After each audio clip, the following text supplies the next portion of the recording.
Alright, so Splinter Cell Double Agent on PC, sold on Steam, is sold as a broken game. As soon as you download and install the files, you cannot run it. You have to download a modder's patch, and even the Ubisoft developers came into the discussions channel to say, use the modders patch. Now you can use the modders patch, but there's other things you have to do. You have to put it into the installation directory of where the Steam game files are. You have to set the compatibility mode to be ran in Windows 7 for Double Agent. Double Agent will not be at 1920 1080. It tries to keep running at 4:3 aspect ratio as opposed to 16:9 aspect ratio, which is more accepted nowadays. You have to run it as administrator for the patch itself in the installation directory, but you only can do that after you first try to run the game.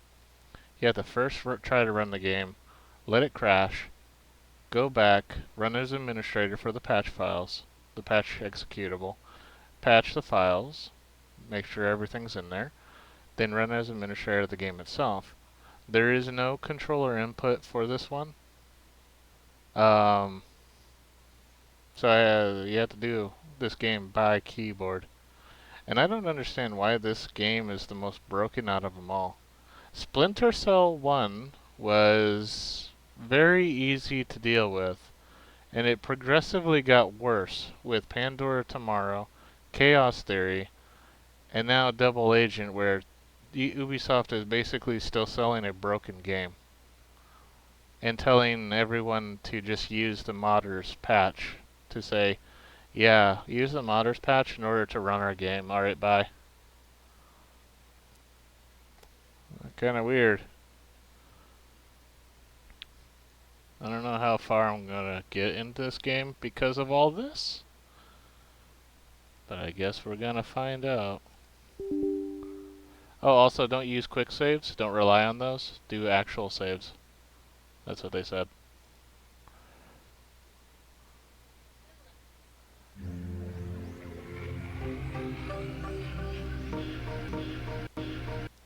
Well, here we go. Here we go.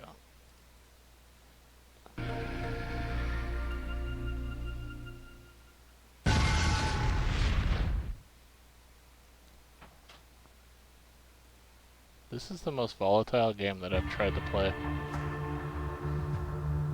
to date.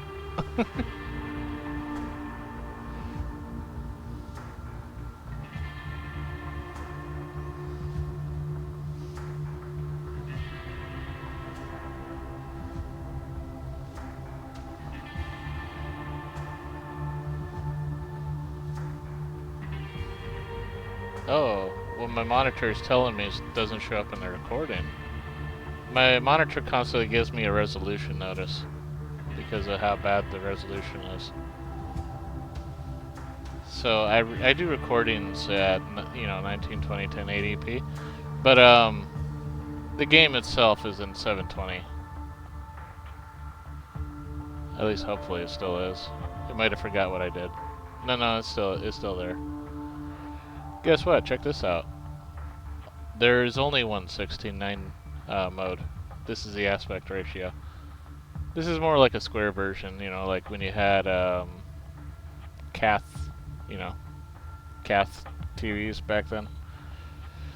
So I don't know what 1610 is. That's kind of weird. But there's only one option. You have no other option. That's what I'm pointing out. Check this out. These are my only options for doing anything. I've never done this from keyboard, so why is knock ice underwater an entirely different key? That's weird. Jump, acrobatics, posture, drop, roll, inventory, switch weapon.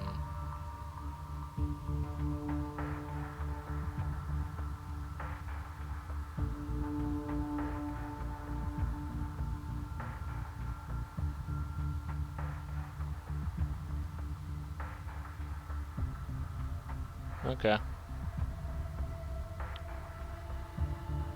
There's other pages.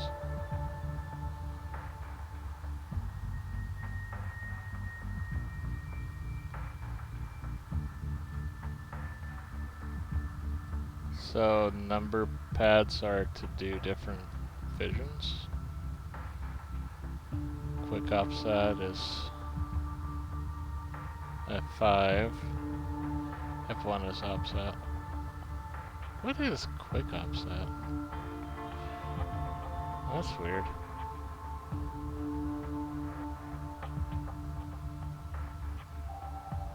Alright, what's on page 3? No, just 2 pages? I don't understand why this is so volatile. This was an Xbox 360 game. It's a very volatile port that they have here. I want to show this too. Check this out. So, effect volume is this, ambient volume this. Sound is now demonic in telling me that my headset is a Corsair. Sound Corsair. Sorry. Also, they brought this back. This random button on the menu options. This is quit to desktop. Like they have this random X button that was in Chaos Theory that allows you to just immediately go back to the desktop. It's like, hey, if you really didn't want to play our game and you really wanted to escape, here's a button. Just anytime you want, just click this button and we'll drop it. It's like, I'm not sure if they really want people to play their Splinter Cell games anymore. Because these are some weird actions.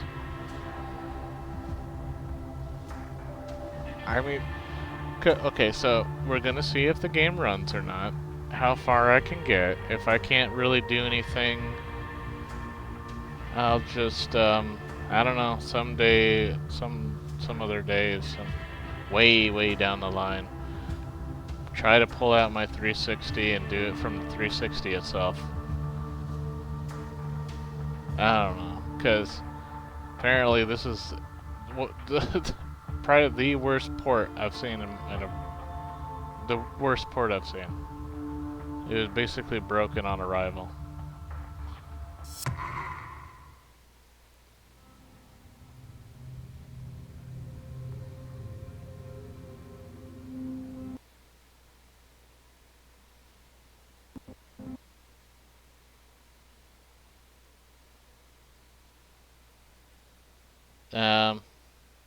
There you go. We have our answer now. Can't run this game. It just crashed as soon as I even tried to start it. Even with the patch in there. So, yeah. It is an impossible game that I cannot run.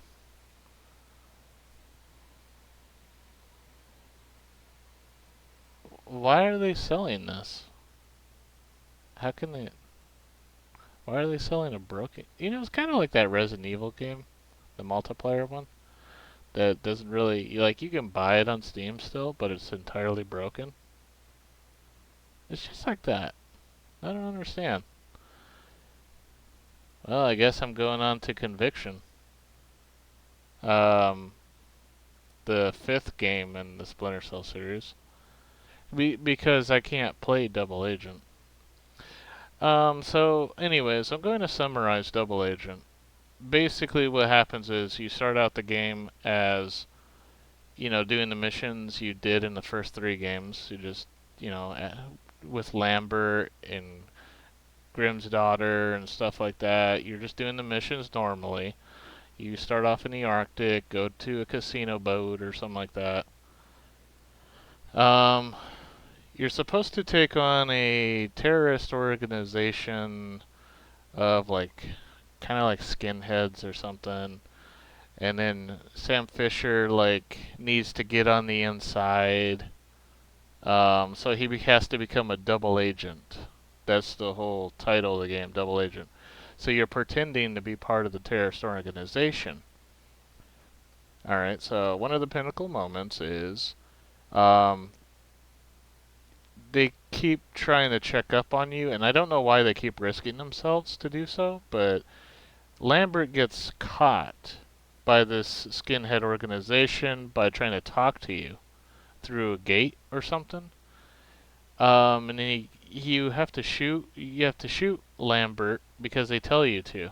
They found this guy, and you have to kill Lambert, and it's a big thing because Lambert was part of the Splinter Cell series for the longest time. So the big thing is you making that wrong choice, you know, and hurting Lambert just to take down these people. So the whole thing is you're trying to take them apart from the inside out. But everyone is considering you to be a bad guy. Like Third Echelon is kind of like a Splinter Cell is invisible to the government. So the government basically just sees you as a terrorist. They don't see you as anything good. And Third Echelon actually abandons Sam Fisher in this whole ordeal, in that he is supposed to be just invisible and not be supported by them at all. So in Double Agent, you're forced to kill your best friend, Lambert.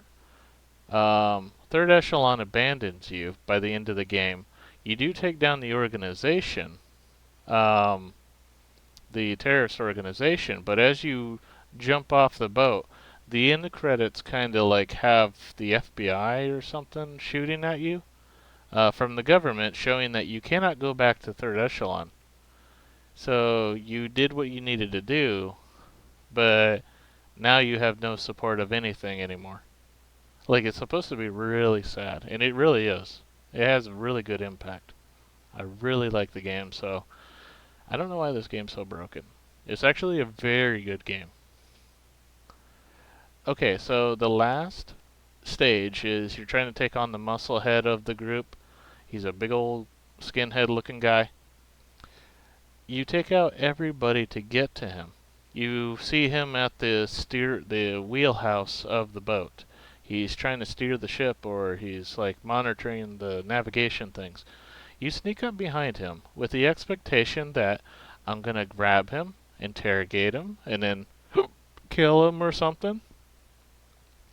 But this is the first guy that fights off Sam Fisher from doing the whole grab from behind thing. He fights off Sam Fisher. It's actually a pinnacle moment. It's really cool. Anyways, I guess I gotta move on to Conviction. Can't do this one. Alright, bye.